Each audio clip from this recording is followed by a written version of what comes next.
பாரத தேசத்தின் மகோனதமான புராண இதிகாசங்களை முழுமையாக அறிந்து கொள்ள சப்ஸ்கிரைப் திலக்.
தர்மக்ஷேத்திரமான குருக்ஷேத்திரத்தில் நடக்க இருக்கின்ற போரிலே நம்மவர்களும் பாண்டவர்களும் எப்படி ஒரு நிலையில் இருக்கிறார்கள்? ஏ சஞ்சயா, என் நினைவுகளெல்லாம் அங்கே ஓடுகின்றன. வர இருக்கின்ற யுத்தத்தை சந்திக்கின்ற தாக்கத்தில் என் மைந்தர்களும் பாண்டுவின் மைந்தர்களும் என்னென்ன செய்கிறார்கள் எல்லாம் விளக்கமாக சொல்.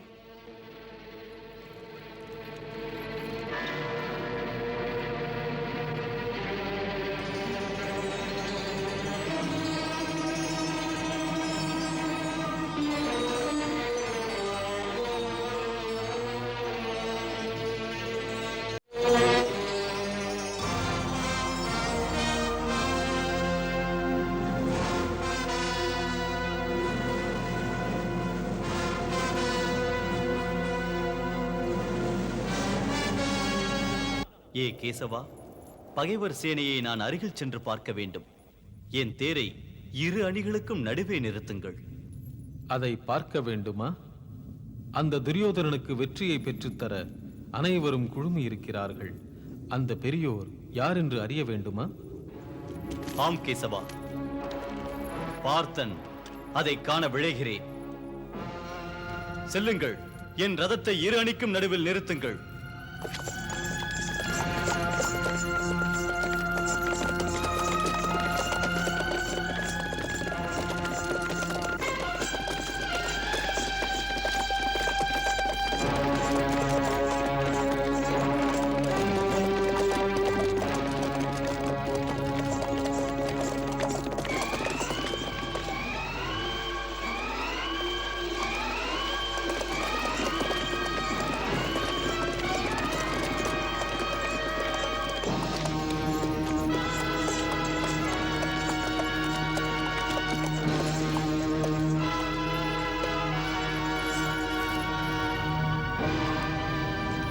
ஏ அர்ஜுனா, உன் விருப்பத்துக்கிணங்க போர்க்களத்தில் உன் தேரை இரு அணிக்கும் நடுவே நிறுத்தி இருக்கிறேன்.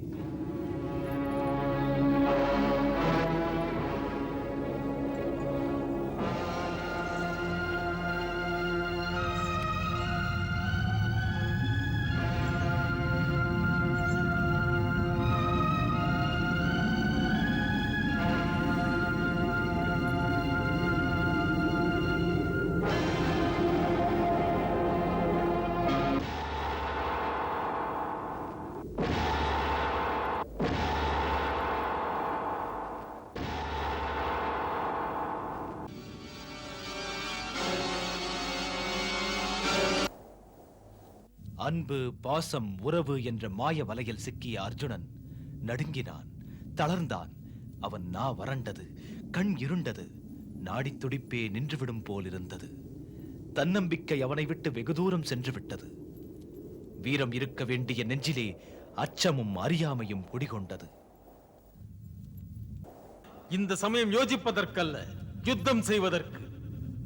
உனது காண்டீபத்தின் நாணோசை கேட்பதற்காக இந்த போர்க்களம் மட்டுமல்ல, மேலே வானத்தில் உள்ள தேவர்களும் எதிர்பார்க்கிறார்கள். மகேந்திரனின் ஆசை உனக்கு வீரம் எந்த அளவு இருக்கிறது என்று காண. அர்ஜுனன் இதை கேட்டு சிந்தனை ஒடுங்கி செயலிழந்து சிலை போல் நின்றான். அவன் நெஞ்சம் நடுங்கியது. எடுத்து வளர்த்தவர்களையும் உறவினர்களையும் எப்படி இரக்கமின்றி கொல்வது என்று.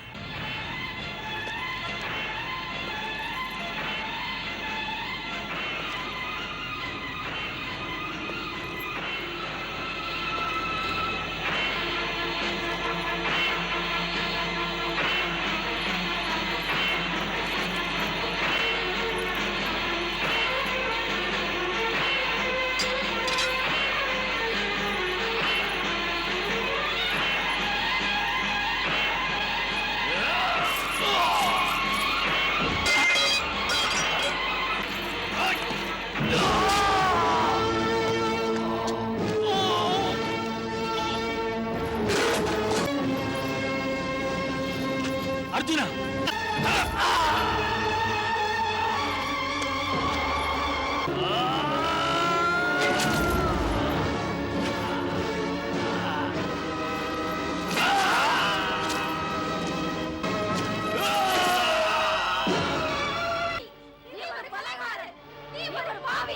இல்லை இல்லை இல்லை இல்லை இல்லை!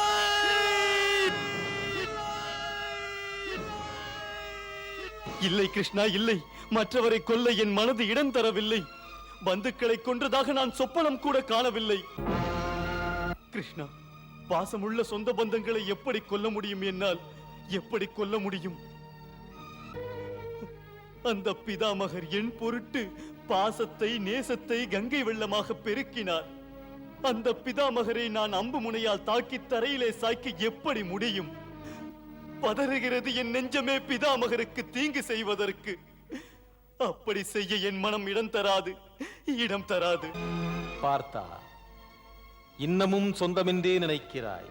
அதுதான் உனது புத்தியை மயக்கி மழுங்க வைக்கிறது. பாசம் உனது விவேக கண்களை மறைப்பதை நீக்கிவிட்டால் தலை நிமிர்ந்து அனைவரையும் வீழ்த்தி வென்று விடுவாய். ஏ மதுசூதனா, நான் இவர்களை மோத வேண்டும் என்கிறாய். மோதுகிறேன். மோதுவதற்கு தயங்கவில்லை. உறவு முறையினரை கொலை புரிந்து பாவத்தையா செய்வது?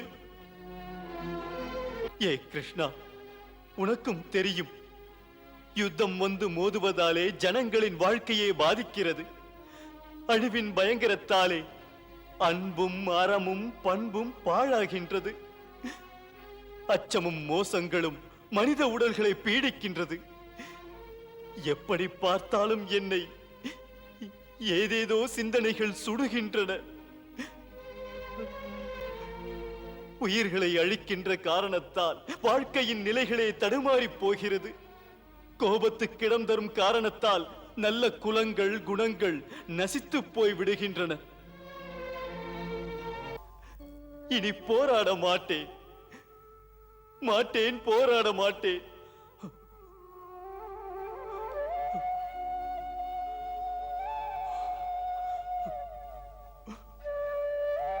இன்றுள்ள நிலைமையில் நீ மனதை அடக்கி செயல் புரிவதே தர்மம் என்று உணர்ந்து யுத்தம் புரிந்தால் பாவம் நேராது.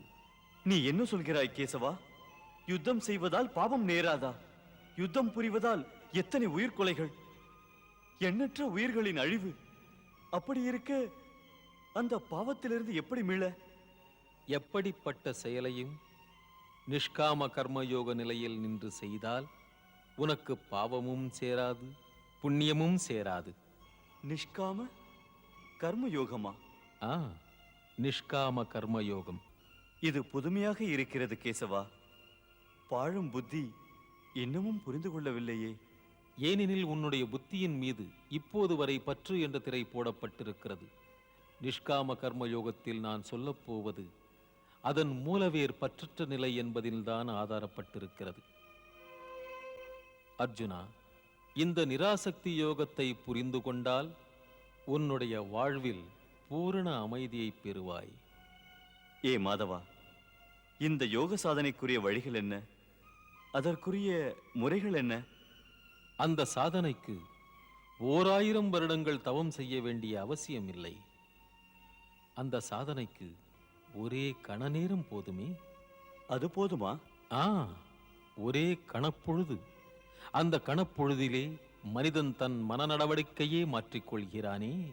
அந்த பொழுதில் கர்மண்யே வாதிகாரஸ்தே மா பலேஷு கதாச்சன மா கர்மபல ஹேதுர்பூர்மா தே சங்கோஸ்த்வ கர்மணி.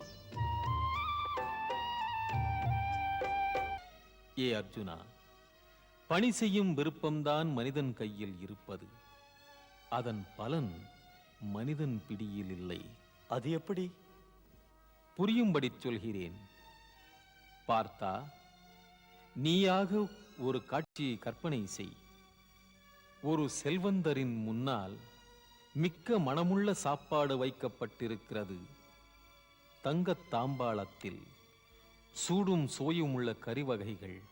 இதைக் கண்டு பணக்காரன் மகிழ்ச்சி அடைந்தான். தங்கத் தாம்பாளத்தில் சூடான சுவையுள்ள கறிவகைகள்.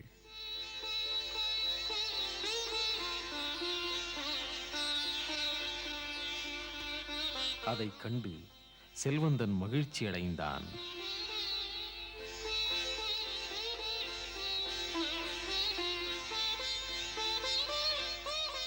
ஆர்வத்தோடு முதல் கவளத்தை எடுத்து சாப்பிடத் தொடங்கும் போது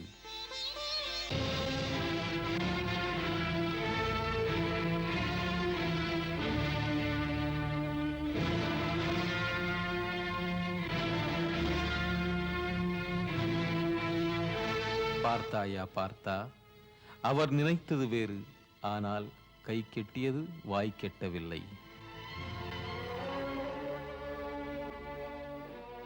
வாழ்க பிரபு, வாழ்க. ஏ கேசவா, கர்மம் செய்வதால் மனிதனுக்கு முக்தி இல்லை என்றால் அவன் அதை எவ்வாறு செய்வான்?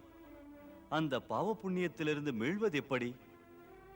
ஏ பார்த்தா, அதற்கு வழி இதுதான். இந்த மனிதன் பலனில் பற்றை விட்டுவிட்டு அதை அவனது கடமையாகச் செய்தால் பலனை அவனே பெறுவான். பார்த்தா, இதை அவன் இறைவனின் இச்சையாக மதித்து ஏற்க வேண்டும். ஞான மகான்கள் இந்த யோகத்தின்படி நடந்து கர்மயோகி ஆகிறார்கள். ஆஹா, எத்தனை உயர்ந்த தத்துவத்தை பிரபு எளிதாக சொல்லிவிட்டார். அது எப்படி இறைவா? தேவி, அச்சம்தான் சிந்தனையை கலவரப்படுத்தி ஆட்டி படைக்கிறது. கர்மயோகம் பலனிலே இச்சை கொள்ளாதே என்று சொல்கிறது. அதாவது எதிலும் பலன் கருதாது பணி செய் என்கிறது. இதனால் மனிதனுக்கு என்ன லாபம் இறைவா? லாபம் இருக்கிறது தேவி.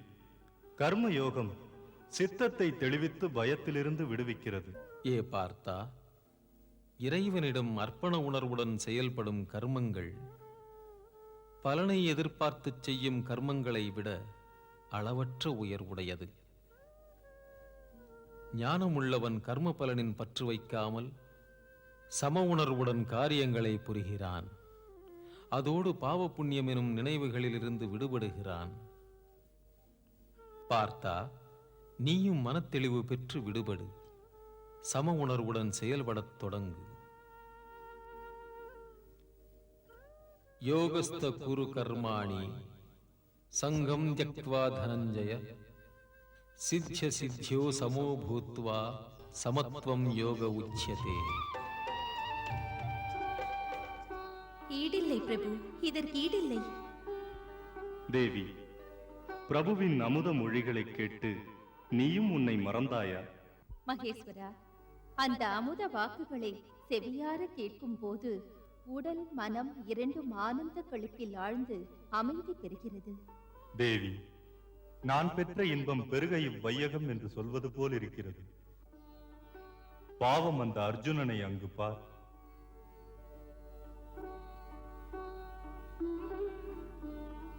இந்த அமுத மழையில் நனைந்து அவன் மனம் கனிந்து அவனுடைய ஆத்மா நெகிழ்ந்து போகிறது. அதாவது மழை பெய்த பிறகு நிலங்கள் துளிராடை புனைந்து பொலிவதைப் போல தாம் ஏற்றிய தெய்வீக தீப்பட்டு என் மனது, எனது புத்தி, எனது அறிவு, அதுபோல் அகந்தை எல்லாம் தூயதாகிவிட்டது. என் ஆத்மாவுக்கு புது எழுச்சி பிறந்தது. என்னுடைய நிலை என்ன? ஒரு கிளி ஒரு இலையில் அமர்ந்து புயலில் நதியை கடப்பது போல.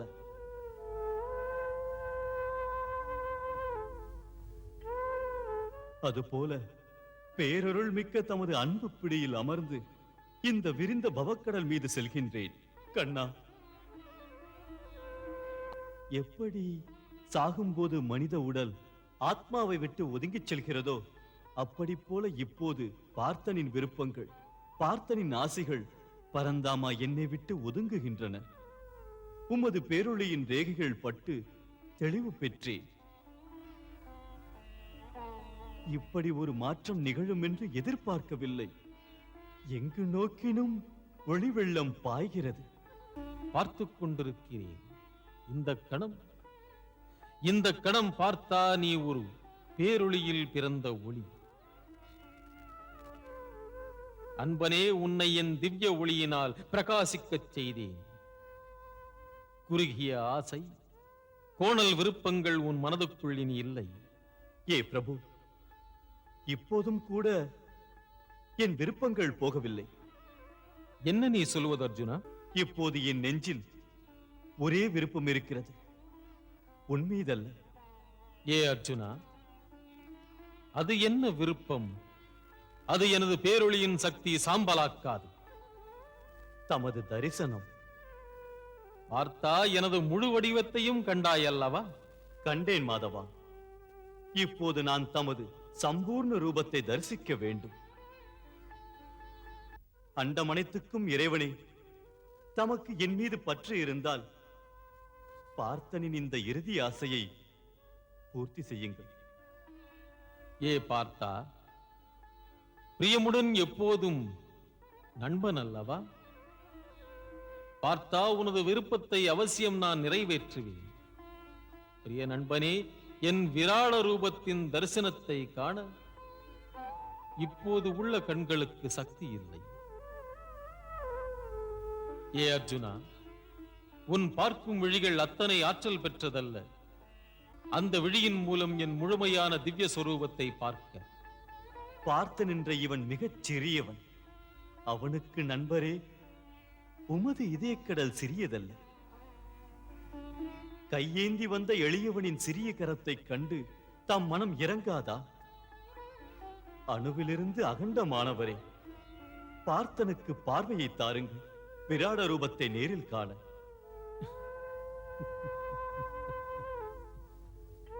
ஏ அர்ஜுனா, ஒரு நல்ல பக்தனின் மனதால் ஆண்டவனையும் இன்று நீ வென்று விட்டாய். அப்படியே செய்கிறேன். பக்தனே, உன் ஆசையை பூர்த்தி செய்கிறேன். இன்று உன் மூலமாக நீ பணியும் தேவதேவர்கள் கிடைப்பதற்கரிய இந்த திவ்ய ரூபத்தை கண்டு சிறுகட்டும். முதலில் உனக்கு அப்படி ஒரு பார்வை தருகிறேன். அது என் விராட ரூபத்தை காணும் ஆற்றல் உள்ளது.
ஜெய் ஸ்ரீ கிருஷ்ணா, ஜெய் ஸ்ரீ கிருஷ்ணா, ஜெய் ஸ்ரீ கிருஷ்ணா, ஜெய் ஸ்ரீ கிருஷ்ணா, ஜெய் ஸ்ரீ கிருஷ்ணா, சஞ்சயா, ஜெய் ஸ்ரீ நான் கூப்பிட்டது காதில் விழவில்லையா?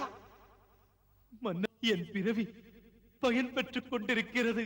பகவான் ஸ்ரீ கிருஷ்ணன் அர்ஜுனனுக்கு அற்புதமான விஸ்வரூப தரிசனம் காட்டுகிறார். மன்னவா, விஸ்வரூபம், விராட ரூபம்.